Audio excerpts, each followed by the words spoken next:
All right, so we're getting near the end here. I want to cover basically two last things, okay? First is Melme FX. So he is currently making a future, well, a bunch of different future Gohan kits for the Games Begin Goku body. They look pretty good, but there is some stuff I want to say, not about the kit itself as a product, but just about this venture. And you'll see what I mean, okay? So this is a 3D render of, I guess, the base in the Super Saiyan kit, showing like, the Games Begin Goku body and that kind of stuff. And it looks good. It looks good, of course. So here, right here, it says he posted on Instagram on his story, today is the pre-order, be prepared. This was December 9th. It says, with how widespread this is, I will be taking a higher quantity of orders. This will be a pre-order to pretty much fund the production of the kits on a mass scale.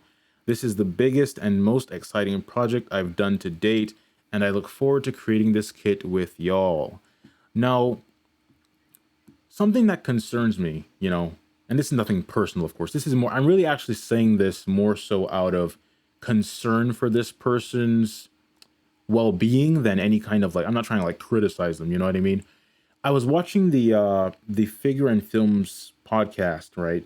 And on there, one of the guys basically described this as this customizer essentially becoming a third-party company, right? Like, because I mean, at the end of the day, where do you really draw the line between a customizer and a third-party company? Like, what is the line? Is there really a line? I don't know.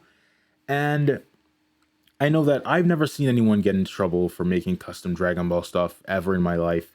The only company I've personally heard about getting someone into trouble for making like custom stuff is Disney.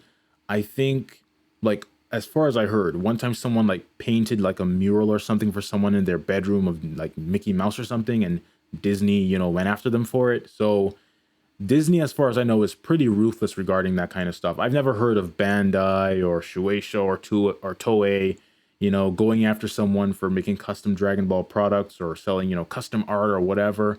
But I will say that when he says here to produce the kits on a mass scale, it makes me a bit concerned, because if this gets too much attention, right? And like Bandai becomes aware of this and they're like, oh, this person's making like tons of Gohan kits and stuff. I don't know. I just feel like the chance might be slim, but there is the possibility that Bandai or someone could potentially try to go after this person for some copyright reason. Because I mean, at the end of the day, yes, you say, like, you call it a custom thing, right?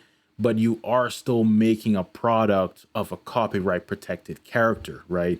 So there is the possibility of someone seeking legal action against you because of it, okay?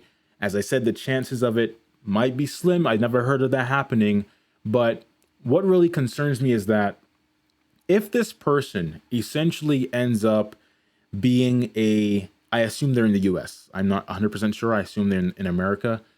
If this person ends up becoming like, a third party company in America, that is extremely dangerous in my opinion, because, people kind of, perhaps they think that the third party thing is totally, totally cool, totally fine, no problem.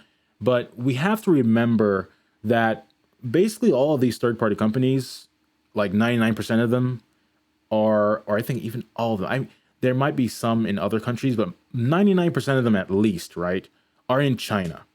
And in China, copyright laws are not enforced as strictly as in the Western world, like America, Canada, the UK, and so on. Okay, so that's why, bootlegging is such a big thing in China, because it's not regulated as much as it is in the US. Okay, if you start making a bunch of bootleg stuff in America and like the government or whoever finds out, like, you're gonna get in trouble 99% of the time, or at least I think the chances are very high. Like, I saw a story one time where someone was buying like bootleg Pokemon figures, and like customs found out that there were bootlegs and the person got into trouble. You know what I mean? So bootlegging, third party stuff, whatever you want to call it, doing that in America is more dangerous than doing it in China. So you can't basically apply the same standards that you would to a Chinese company as you would to someone in the US. Okay, someone in the US has to be much more careful. But as I said, I've never heard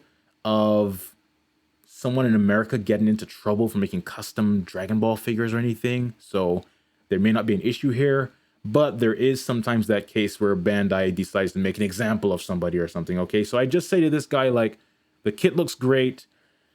I would personally try to operate a bit more covertly, a bit less, because when you say a mass scale, it's just, if it gets too much attention and it gets the wrong kind of attention, man, it is possible you could face some kind of legal trouble because of this. Like, then I could tell you a cease and desist. I don't know. Okay, that's possible. But moving on from that, just wanted to give that, in case they see this or someone who knows them sees this, just like, remember to operate with a bit of caution. Like, this is not, America's not the Wild West like China is, okay, as far as copyright stuff goes. And I know it's called custom. That might protect you in some way. I'm no business expert or copyright expert, but I would just tread with a bit of caution when you're saying stuff like mass scale and people are calling you third party. In America, you want to be careful, okay?